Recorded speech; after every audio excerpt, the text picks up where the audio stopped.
1, 2, 3, 4.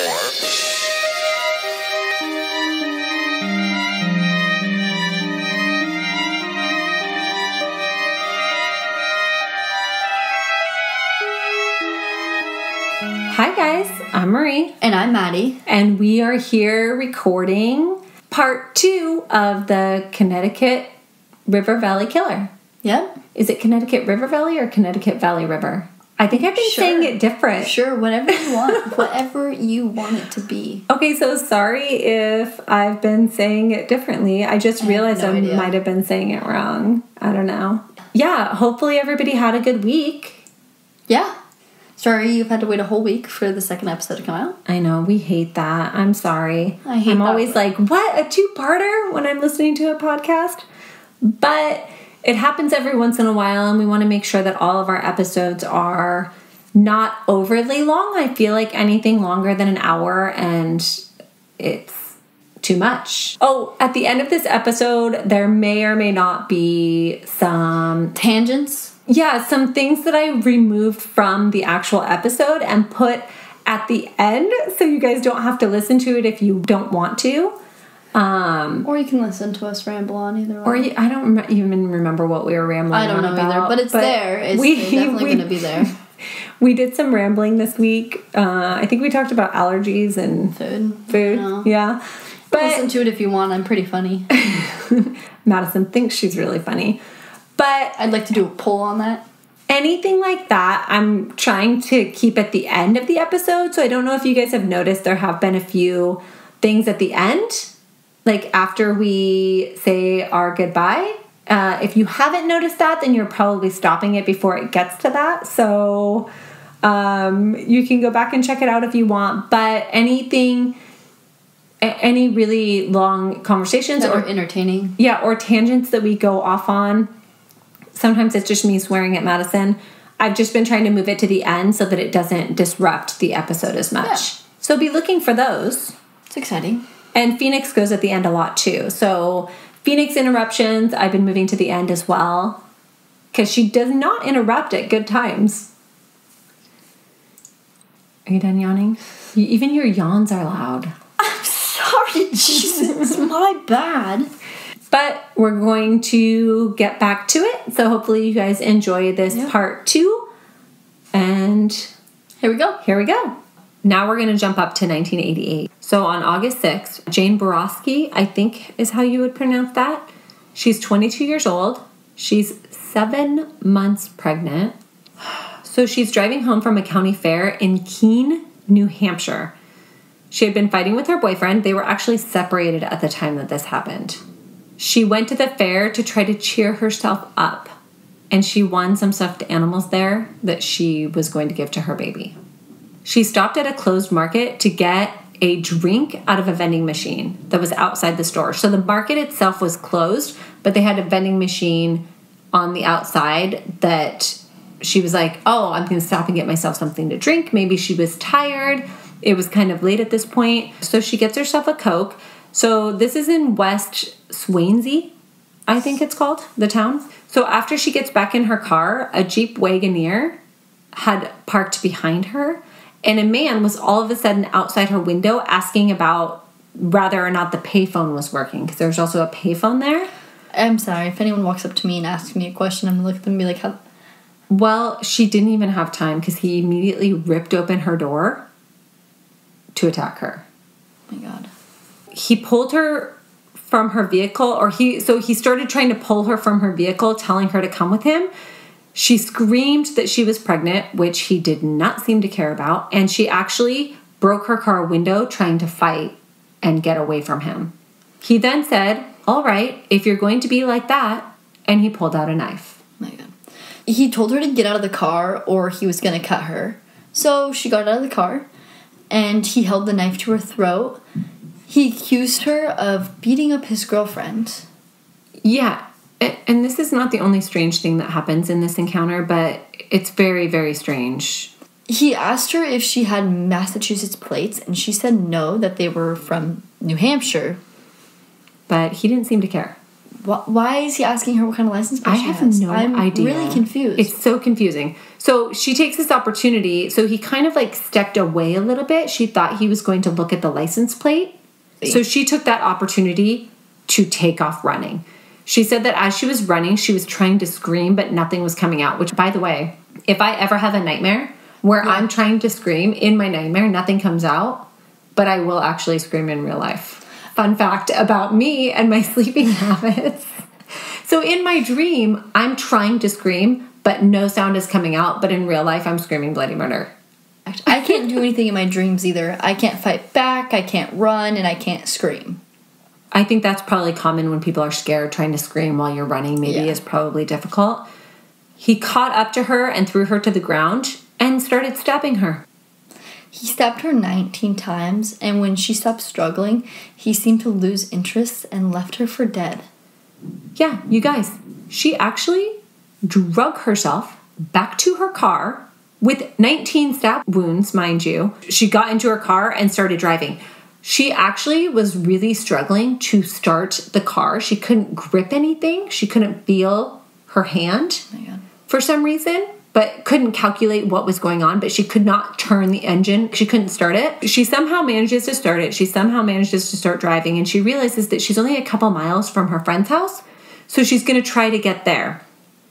While she's driving, she realizes that she catches up to the attacker. So he is now driving in front of her. Oh my God. You guys, I literally can't. She gets to her friend's house. She lays on the horn, but there's no response. She does it again, and there's still no response. She crawls out of the car, and as she's getting to the porch, her friend Robert opens the door and looks very confused, obviously. Not something you would normally see on your front porch late at night. And she says, Robert, call an ambulance. Some guy just stabbed the shit out of me. I don't know why, but I like that she said that. And then she realizes in horror that her attacker has turned around and is driving by the house very slowly, but then he speeds off. Oh my God. Her and her unborn baby survived the attack. She had a severed jugular vein, 2 collapsed lungs, a kidney laceration, a severed tendon in her right knee and her thumb, which is why she was unable to grip her car key to start her car. And most of her defensive wounds came from her trying to protect her stomach while she was being stabbed. The first thing she wanted to know when she woke up in the hospital was where her baby's stuffed animals were that had been lined up in her backseat. Her daughter was later diagnosed with cerebral palsy, which is a congenital disorder of movement and muscle tone or posture, and it's usually caused by an abnormal brain development that usually occurs before birth. So one of the theories is that this was actually caused by the attack. So she was able to give a general description and thought that her attacker was between 35 and 40 with sandy blonde hair that was thinning on the top. So despite a task force that had been formed, despite profiler help, Unsolved Mysteries even had a segment on this case, but it still went cold. So they had 2 composite sketches and multiple suspects, yet nothing. Nothing. Which, spoiler alert, now, the case is still unsolved today. They do not know who committed these murders, which is crazy. Yeah. I'm really hoping that they have some DNA evidence in this case and that they can find this guy. Okay, so some issues that I have, or differences that I have. I mean, I don't even know what you would call it. So we have 3 nurses. We have Bernice, Ellen, and Barbara. There's also a tentative connection for Eva, who had worked briefly as a nurse's aide. And Linda had been active in the hospital's auxiliary program in Vermont, but she was not a nurse, but had ties to a hospital. Which is strange. That's a lot of connection to nurses and hospitals. That's a lot of connections, right? On the flip side of that, we also have 3 hitchhikers. We have Mary and Eva, who are not nurses, and Bernice, who is. Right? So we're not just taking hitchhikers, and we're not just taking nurses. So I have a problem with that. Mary Elizabeth, or Betsy, was not a nurse, and more importantly, she was not stabbed and was traveling right through Gary Schaefer's hunting ground And it was only a month before Teresa Fenton was killed by Gary Schaefer. So Gary Schaefer is another serial killer that was active in this area, and maybe we'll do a case on him. I have issue with that. The fact that she's not stabbed really bothers me. And the fact that she's in an area where an active serial killer is strangling women. The only problem with this and her being connected to Gary is that she was too old for his type. Right. So that's where I have an issue connecting her to Gary, because Gary liked them young. Yeah. Like teenage young. So she's 37. So she's definitely too old for him. So which one's more important? Age or the way that they kill? I mean, I don't know. I feel like maybe she looked young. Maybe he didn't know. Maybe he just needed to kill somebody that day. Yeah. I don't know. But I have issue with that. Ellen Freed appeared to be sexually assaulted, which I put a big question mark after because we don't know why. Why was she? How? Yeah, How what made her appear to evidence? be? We're not sure there's evidence of that. I think the only thing could be is she's missing her pants or something like that, and Yeah. who knows about that. So that doesn't seem to fit. However, her body was found 1,000 yards from Bernice. Which is really freaking close. So that's really close. So can she really be discounted from this group? I don't think so. Yeah. Not with the geography of it. So, also what we have an issue with is that Linda was 36, Barbara was 38, Mary was 37, and the rest of the women were in their 20s. With the exception of Bernice, who was 16. Yes. I do see some places where it says she was 17, but... Well, we talked about her being 17 earlier. Yeah, so she's listed as both ages, so maybe she's Okay, so about to she's have just- a birthday or just had a birthday. Yes, We don't she's know. young. She's young. Young. And then Barbara was at least a nurse, so she fit a little bit better. With the age difference, yeah. And then another thing is that Linda was killed in her home. I have a big problem with Linda, actually, being a part of this group. The fact that she's killed in her home is a very different MO. Like, okay, say this killer is only about opportunity. Maybe he was hitchhiking, but we know he has a vehicle.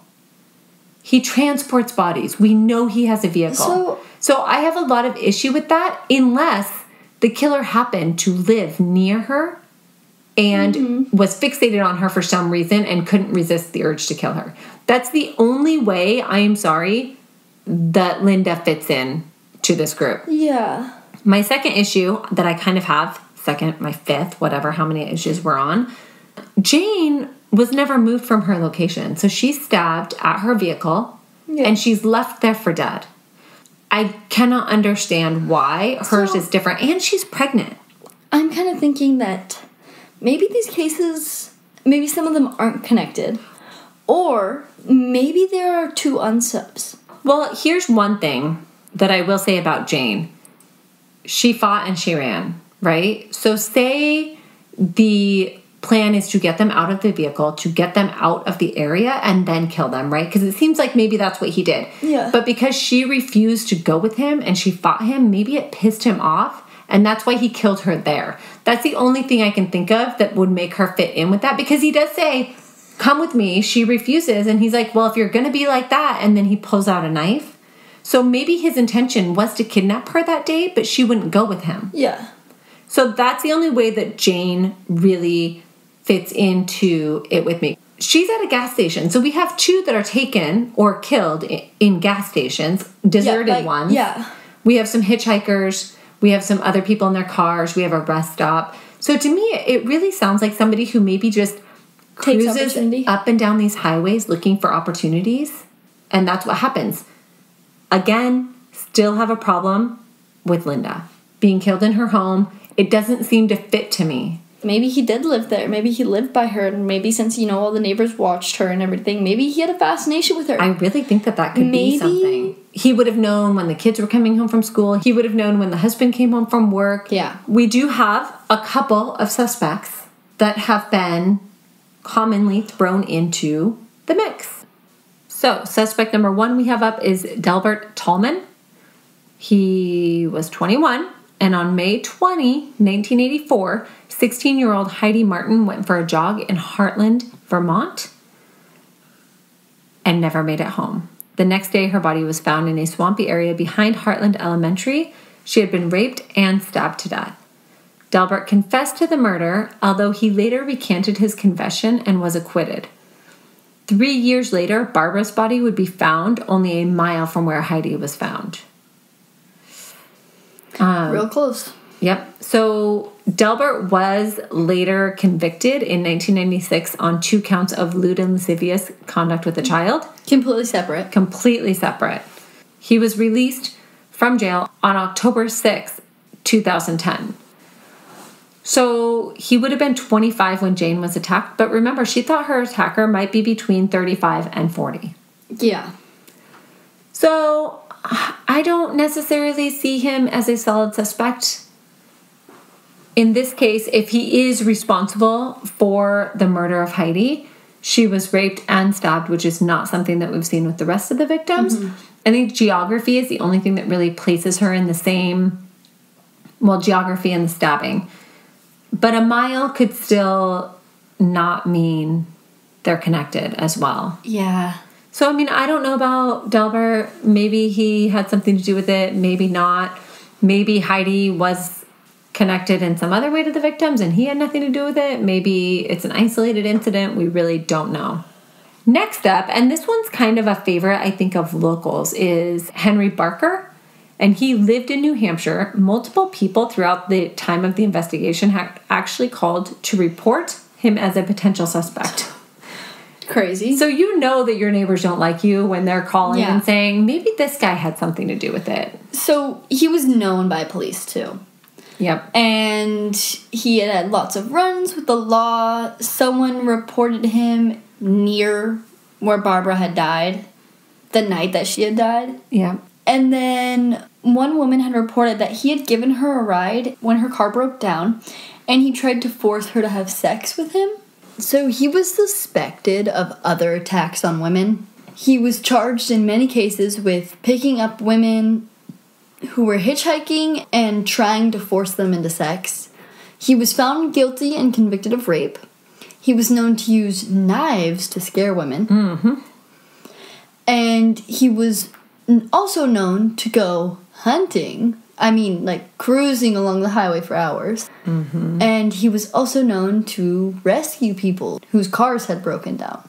To do this, he carried an arsenal of tools to help him. Yeah, and he even had a citizen band radio, which is like a CB radio, I think. Something like that. Would be my guess.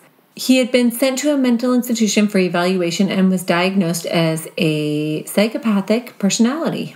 So he would appear presentable at first and even charming. He would be unconcerned with rules or authority. He would be incapable of empathy and would have no remorse. After painstakingly tracking all of the movements, the night that Barbara was murdered, he was actually eliminated.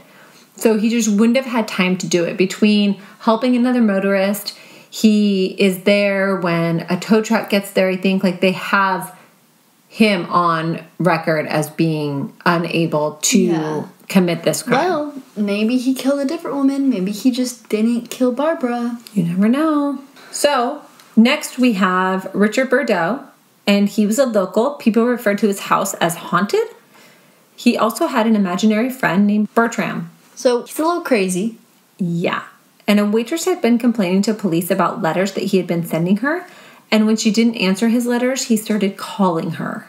So that's how you, that right there is how you get women. You stalk them and give them creepy letters. Right? And then get mad at them when they don't respond to you. Jeez. He also lived not far from the site where Ellen's body was found. And a neighbor had seen him walking near the area the night that she disappeared. Interesting. But he was known to, like, wander around the river and the trails, talk to himself, even occasionally wear a tuxedo. A tuxedo.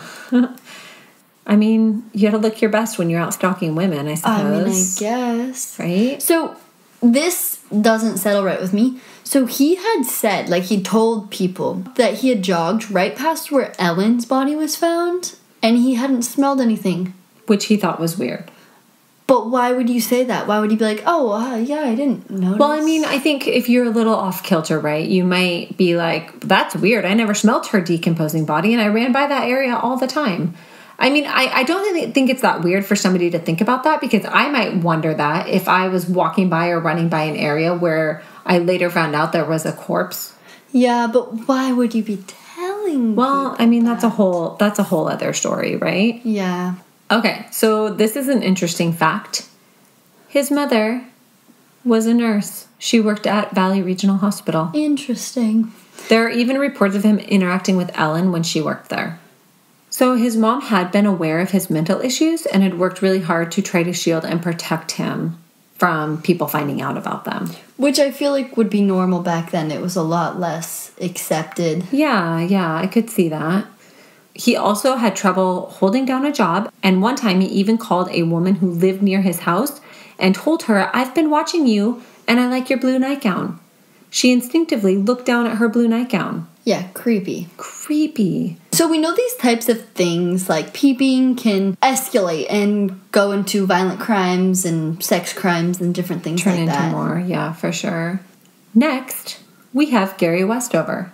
Yes. This one's kind of fun. So he's a 46-year-old paraplegic. So he's in a wheelchair.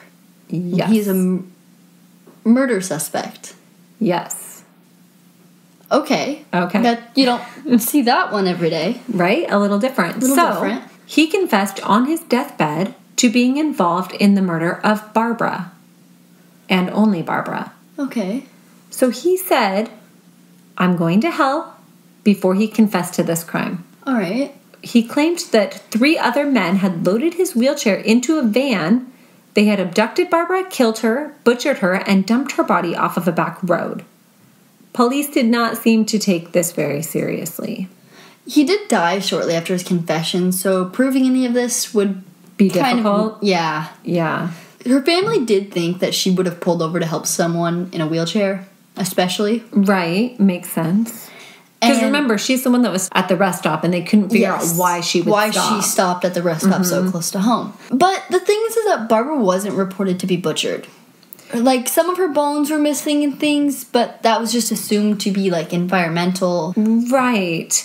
Also, having 4 people, counting him, involved in a murder where nobody talks seems very unlikely to me. I mean, obviously he talked, but Having that many people in a crime, and usually people who commit crimes don't just commit one crime. So you think about, like, people getting okay, just go on. I don't want to. I can't. Can't get my thoughts going on this one. Okay, there is a tangible thread to another suspect that he does have. So Gary was known to frequent the VA hospital, which is where he possibly could have met Michael Nicolao. Which is our next suspect. Michael Nicolao. So this particular person of interest is a widely popular and widely controversial choice. I do personally have some issues with this particular suspect, but we're going to go through all of the facts and you guys can decide for yourself. I mean, I don't know. Okay, so Michael Nicolao, he was abused as a child. Mm-hmm. He had set his neighbor's car on fire. Yep. He was a former Army helicopter pilot in Vietnam. He was known to leave the camp in order to hunt humans. Yeah, he was reported to go and engage in hand-to-hand combat in the middle of the night, basically with a knife by himself. With, like, the enemy? Yeah.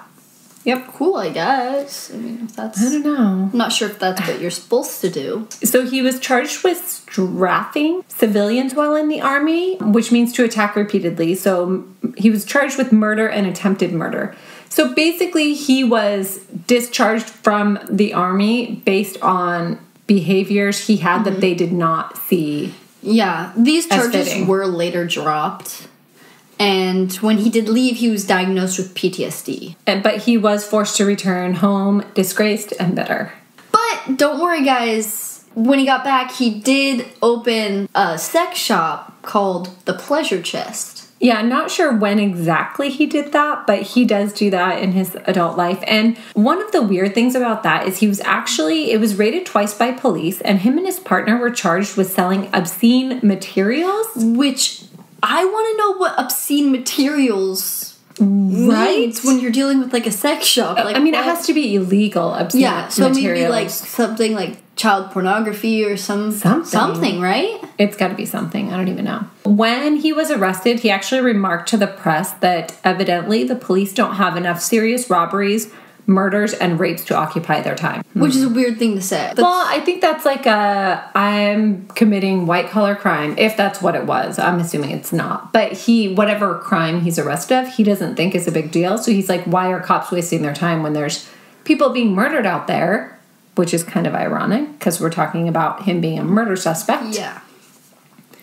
So, this is kind of a crazy story, and also kind of the reason I have my doubts about this suspect. Jane, the last victim who survived, she received a package in the mail from a private investigator named Lynn Marie Carty, and it was on Nicolao. Now, this private investigator had been hired by the mother of a woman named Michelle Ashley. She had a common-law marriage with Nicolao, and they had 2 children named Joy and Nick. But Michelle had disappeared in 1988. Yep. Leaving behind her children. Yes. And you all know how we feel about that. Yeah. I don't feel like most maternal figures, unless there's another thing like drugs or something involved. I think drugs is about the only thing. So her mother stopped by the house to check on her daughter after weeks of no contact. She found spoiled food in the refrigerator. She found the family's abandoned baby book in the apartment, and it was vacant. No sign of any of the family. She had told her mother that if she ever goes missing, he killed me and you need to track him down for the kids. Which, no. I'm sorry, if you came home and told me that, there's no way I'd let you go back. No, definitely not. I'd be like, you and the kids are moving in with me, and you're never going back to him, and no. What's the most dangerous time for a spouse that's being abused? It's when they try to leave. Oh, yeah. So if she was thinking about leaving him, yeah, it's the worst she time. should not have gone back there. She had kept a baby book that helped the investigator identify where they'd been. Right, which is huge for getting clues to where the family traveled, where they lived, where they had spent time. Yeah. So in 2001, the investigator managed to find him and even had a brief phone conversation with him. And he said that his wife had run out on him with a drug dealer and that him and the children were fine. Yeah, and this was after he adamantly denied that he even knew who she was talking about. So then, the next day, the phone was disconnected. So according to her mother, Michelle had been planning on leaving him, but would never have run out on her children.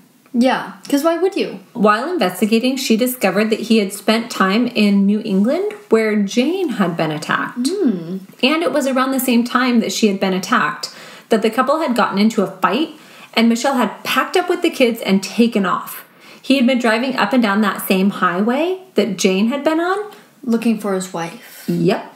And remember what the man that attacked Jane said. Yeah, he accused her of beating up his wife. But who knows? Right. Or maybe he had hit her or beat her up, and then that's why she had taken off, and maybe he was just taking his anger out and trying to blame somebody else for it. Maybe they had similar cars or something. Man, I have no idea. It's so bizarre. So weird. Jane does say that she 100% thinks that this is her attacker? Yeah. After seeing a picture of him? Yeah, I mean, unfortunately, we will never know from Nicolao himself, because on December 30, 2005, he dropped his son off at a friend's house and told him, "You'll always be my son." He would never see his father again. Correct. So he showed up at his wife's father's house. His new wife, right? Yeah, so he's remarried and he has a stepdaughter who's 21. And 4 weeks previous, he had broken his wife's shoulder and she had left him. So she was staying with her dad. Yep. And had left him. So he shows up at her dad's house with a guitar case, which, I'm sorry, Don't open the door to anybody that has a guitar case. No, run, because guaranteed there's a rifle in that guitar case. I have a guitar, and I don't take it around places with me. No. So, unless you're expecting a serenade that doesn't end in your death, don't open the door. So, there was a rifle in his guitar case. He did kill his wife and stepdaughter, and then he had shot himself. And this makes me so mad because I feel like we'll never know. No, we won't. There are a couple things that link him back to The original murders. The original murders, right? So all of them. They lived very close to Interstate 91. During the murders, though, he did live in Massachusetts, which, remember, one of the victims was last seen in Massachusetts. Yes. They lived really close to Interstate 91, which is that interstate that we've seen a lot of this on. His wife did have family in Vermont, though. Yep. So they had family in Vermont. So he had been to the hospital that two of the women were connected to. And obviously he is believed to be responsible for the murder of his first wife as well, Michelle Ashley. Yeah, now he is. He had owned a Jeep Wagoneer in the 1980s. Which is the type of car that Jane had seen. Yep, and he lived in Virginia during 3 of the murders. Yep, so that's one of the things that bothers me. So when Bernice, Ellen, and Eva were murdered, he was living in Virginia, which is not near. But I also think that there are multiple killers. So if you're like us and you're not sure that all of these women are connected, maybe that doesn't matter. In 2007, police had announced that he was a suspect in a 1984 rape. Yeah, and this is kind of interesting because a man named Edward had served 10 years for the crime before DNA cleared him. Right, so Edward's been in jail for 10 years when I think the innocence, like he's always claimed he was innocent, and they retested the DNA and he was cleared, which is rough. And when you look at a picture of Nicolao and you look at a picture of Edward, unfortunately, very similar. They look a little similar. So that could be a possibility. I'm not sure, though, why they can't check Nicolai's. Confirm this. Yeah. Why can't they check Nicolai's DNA against anything? Right. Also, there are vials of Nicolai's blood at the county medical office in Tampa Bay, Florida. Right. So if DNA was able to clear Edward, then why can't it include him? So...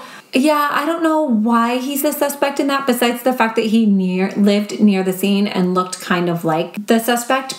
But also, why can't they clear him then? Not only that, but maybe if they didn't have his DNA, which obviously they do because they have his blood, but why can't his son, do the DNA against, CODIS? Right. I feel like he should be able to be cleared of that or not. Well, here's my thought. It's because they don't think he has anything to do with it, maybe. I mean, if they're looking at Nicolao and they're like, this is a crazy theory. They also have all these murders packed together as one. And since he can be cleared for multiple murders, I think that's why they say, no, he can't do it.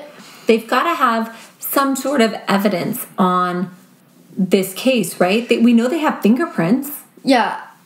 I don't know. Or a fingerprint from the car. So we don't know. We don't know how we feel about Nicolao. It's also been suggested that he might be the Colonial Parkway killer, the Route 29 stalker, the Blue Ridge Parkway rapist, or be responsible for the murder of other women. Right. So I don't know. I feel like this might be an Israel Keys situation where it's like, if a murder can't be solved, it's maybe Israel Keys. And I've said it jokingly many times on this podcast. But it's kind of possible. It's kind of possible. I mean, you just never know. But also, some serial killers really do kill that many people. It really happens. Right, but when you have multiple MOs and all of that, it's harder for me to... Well, yeah. Yep. Okay. So the argument is somebody trying to hop onto a high-profile case with their theories? Yeah. Or could he actually be good for this? Because I could see it either way. I could see it being he has absolutely nothing to do with that. Yeah. Or I could even see it as maybe he did do it. Or at least stabbed Jane. There are other people who have also their names have been tossed around a little bit. There was a man named Michael Bruce Ross who strangled 6 women in Connecticut. I've never even heard of him. I'll have to look him up. Yeah. There's a local named Robert Durst that's been thrown into the mix. Gary Schaefer's been thrown into the mix. So he operated from 79 to 83. Okay. In kind of the similar area. He liked his girls younger, though. He liked his girls younger. And we talked about that with one of the victims where we were like, maybe, but she's too old for him.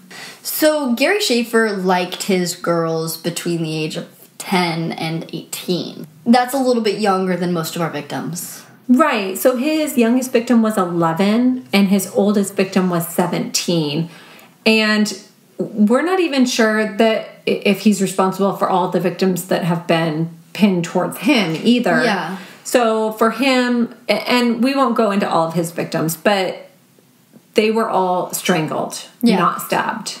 Another sort of strange thing is Lois Chappelle. Remember the episode that we did on her? She was in the... It was our episode 12. Yeah, episode 12, Isolation Mountain. Yeah. She was stabbed to death, and her killer has never been found. And it was in the same area as the rest of this. So that's kind of interesting. Hers was a little after. It's later murder for sure. But my point is, there's no shortage of people running around stabbing people in this area. Yeah. There are a lot of unsolved murders that can be linked to this area. Molly Bish was one of them. She's that 16-year-old lifeguard that went missing, and then her remains were found about a half mile away from where she disappeared. Joanne Dunham, who was 14 years old, and on June 11, 1968, and this is in Charleston, New Hampshire, she'd been waiting at the bus stop on the last day of school. The only real link for her is geographical, right? Because she was sexually assaulted, she was strangled. She is in a nice age range for Gary Schaefer, though. I don't know. She disappeared less than a mile from where Eva Morse had disappeared, and her body was found less than a mile from where Eva's was found. I feel like she could fit in with Gary because of her age, but she could fit in with any of them because of her geographic. But that is still unsolved today. Sylvia Gray was a 76-year-old from Plainfield, New Hampshire, and she was found bludgeoned and stabbed to death in a wooded area. Maybe Israel Keys? Maybe Israel. Sorry. It's not funny, you guys. But, I mean, he didn't care about age. He didn't care. Victims of opportunity all the way for Israel Keys. But who kills a 76-year-old? I mean, come on. Okay, we have Sarah Hunter, who was 36. So she was a pro golfer in Manchester Center, Vermont. On September 10th, 1986, her car was discovered at a gas station off Route 7A. 2 months later, her remains were found in the brush on the edge of a cornfield in Paulette, Vermont, and she was strangled. Yep, so she doesn't fit the MO of any of them. But still same, geographic area. Yeah.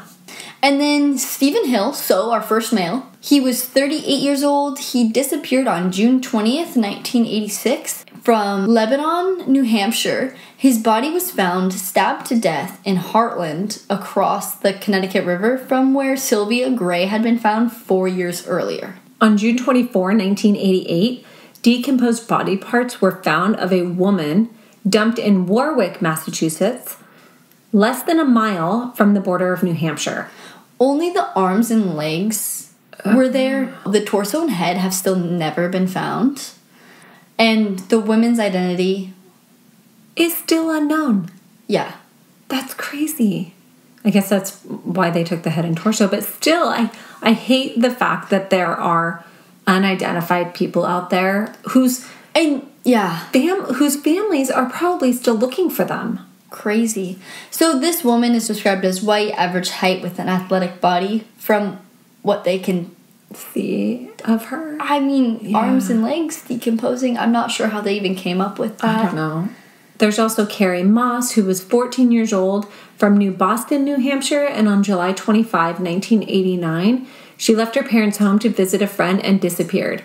2 years later, on July 24, 1991, her remains were found in a wooded area in New Boston. Her cause of death is still unknown. An interesting thing happened in 2017, and I am reluctant to connect this, and I'll tell you why. But on May 24, 1989, so in our time frame, a a 16-year-old named Jessica Briggs was murdered in Portland, Maine, on Portland's Maine State Pier. She was stabbed to death and her throat was slashed. She was then thrown into the water. A man named Anthony Sanborn Jr. has served 27 years for committing this crime. And he still maintains his innocence. Yeah, he was her boyfriend at the time. He was convicted when he was 16 years old. There's no physical evidence that links him to the scene. The murder weapon was never recovered.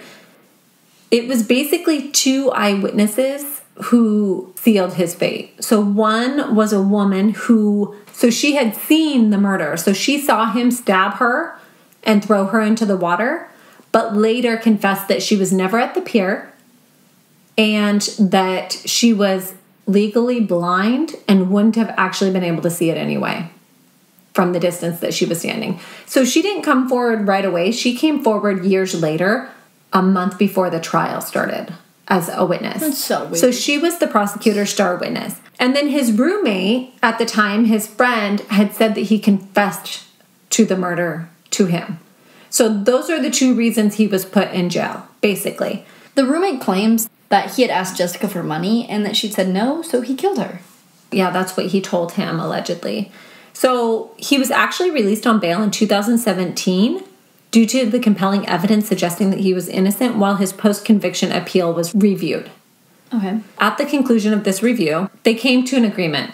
The defense would withdraw their post-conviction petition and they would agree to time served. This means his conviction would stand, but he would go free. So originally he is sentenced to 70 years in jail. It's crazy to me that that's, like, there's no physical evidence or murder weapon or anything, and he was... Yeah, I'd like to be in that convicted courtroom, but for 70 years over what one person said. Well, that's according to the defense, right? Yeah. I don't know what actual evidence there was. I don't know what actually happened during the trial. Yeah. I don't know what was said or not said. But still. Crazy, right?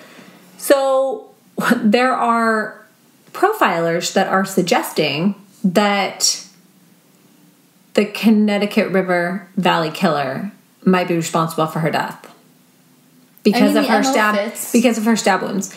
Kind of. So yeah, this is a couple hours up the coast from where the rest of the murders have taken place. Maybe he was on a family vacation. There's water. There's a dock. They're on a dock. It's not secluded. Weird. It's not.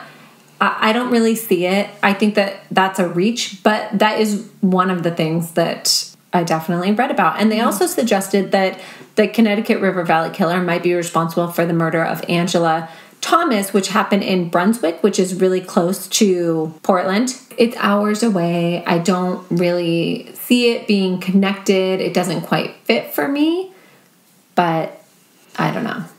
I wonder what we don't know. What evidence? I think there's a lot, actually. I think that there's a lot of evidence that maybe isn't being released or a lot of things. There's also a lot of wild rumors out there. A lot of locals say that all of the women had broken jaws, which I've never seen that anywhere. I've never seen that in any official report or news story. Yeah. But it's a rumor that's out there. So, is it because that's real and the police are withholding that? Or is it just wild, crazy speculation? I have no idea. And I know we've had a little more tangents at the end of this, kind of going off on things, but there is a lot of speculation, and we speculate as well, and we have doubts as well. So they did interview hundreds of people.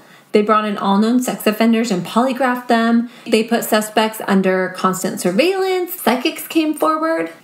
Yeah, and we see this in a lot of cases where psychics come forward and they get involved. So a lot of citizens actually called to report their neighbors, family, and friends on suspicions that they were the murderer. Yeah. That's crazy. Imagine your family calling and being like... Well, and I think part of that, too, is when a community lives in fear for that long, you start to really suspect anyone. We're going to read you guys one of the profiles that was... Actually, Marie's going to read you the profile. Maddie's not. She struggles with small writing and big words. I'm not even going to try to mess with that big paragraph right there. I want nothing to do with that. Right? So this came out of the book, The Hunt for the Connecticut River Valley Killer. It's called Shadow of Death by Philip Ginsberg. Great book, by the way. I don't know. I didn't read it. Maddie didn't read it. But it's a great book. It has a lot of information about these murders in it and theories in it. It's a really good book, especially if you want more information or more insight into this killer. But basically the profile is this. He is white, between 25 and 39. A younger man would not appear so controlled, experienced. An older one would have been caught or perhaps shifted to another pattern or even stopped killing. The range was typical for this type of crime. His familiarity with the backroads, the woods, suggests that he lives nearby, say within 25 miles of Claremont. He cruises the roads, and his range may extend further than that. The sporadic timing of these killings suggests that he may leave the area at times if he is employed, which is likely. It could be in sales or service, or in a business that has several branches or offices in the area. He looks normal, not strange or threatening. He is well-groomed and dresses neatly. He is strong, in good physical condition. He engages in regular physical activity, but it is something he can practice alone, like jogging, hiking, or weightlifting. He collects something as a hobby, coins, stamps, or baseball cards. Interesting. And he goes to church, though his attendance may be sporadic. So, if this sounds like anybody that you know who lived in the area, this case is still unsolved, so go ahead and give them a ring. But yeah, I mean, that's basically the story of the Connecticut River Valley Killer. Now that you have the facts or the opinions of professionals, we'd love to know what you guys think. Yeah, let us know. Maddie, what are your thoughts? I think that there is more than one killer in this case. Okay. I think there's either 2 or 3. I think that Jane was stabbed by Nicolao. I could see that. I think the strongest piece of evidence for that for me would be her saying that she thinks he's her attacker. I do think, though, that people's perception of trauma can definitely be thrown off, especially if you go a decade or two without... True. It is true. You know what I mean? Yeah. Because you change that monster in your head so many times with strangers you see on the street, with people that make you uncomfortable. So I'm not so sure about that personally. I'm not so sure about Nicolao. I think that he's a piece of crap, and I think that, yeah, he probably killed his first wife. And we know he killed his second wife. So I think that he is a good suspect because he's a shitbag, not necessarily because there's any evidence that he's connected. Maybe Nicolao was responsible for some of the murders when he lived, you know, the ones he can't be discounted for, the 3 girls. I'm just not sure that he reads as a serial killer to me. Yeah. But I don't really think that. I think that at least there are 2 different, with the main 7 women, I think that there are 2 different killers. I think that there's at least 2 as well. Yeah, and strangulation versus stabbing really bothers me. Yeah. I feel like if they are all one killer, then it's crime of opportunity, and he's choosing them based on his ability to get to them unseen. But I think that he took unnecessary risks if it's all the same killer. Yeah. But let us know what you guys think. Yeah, for sure. I'd love to hear. Are the nurses related? Are the hitchhikers related? Are none of them related? Are all of them related? I mean, we're really curious what you guys all think. Yeah. And I would love to know what evidence they have in this case, because if they did not collect any DNA from any of the... Because with Linda and with Jane, I feel like there's no excuse for there to not be DNA or some sort of evidence, right? Yeah. Because Linda was killed in her house, so evidence contained.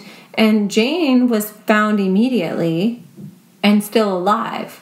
So they have an eyewitness, and they should have DNA. Also, they have a victim they said had signs of sexual assault, so what is no that? DNA. Exactly, what is that? I feel like it would have been too long for DNA anyway. So, exactly. I would like to see the actual file on this case. I would be curious. I would be very curious to see what they collected. Yep. But yeah, let us know what you guys think. Thanks for listening. Thanks for listening. Thanks for coming back 2 weeks in a row. Yes. Thank you for letting us take a week off. You guys are amazing. I'm glad we're done with this 2-parter. We'll be back to 1-parters again. Yes. Yeah, and if you have time, leave us a review. Post us on your story. Post us on your story. All right. Thanks, you guys. And we'll see you next week. Yes, we'll see you next week. Yeah. Bye, guys. Phoenix, shut there. Phoenix, shut there, opening the door, jumping on the cushion. What are you doing? Come here.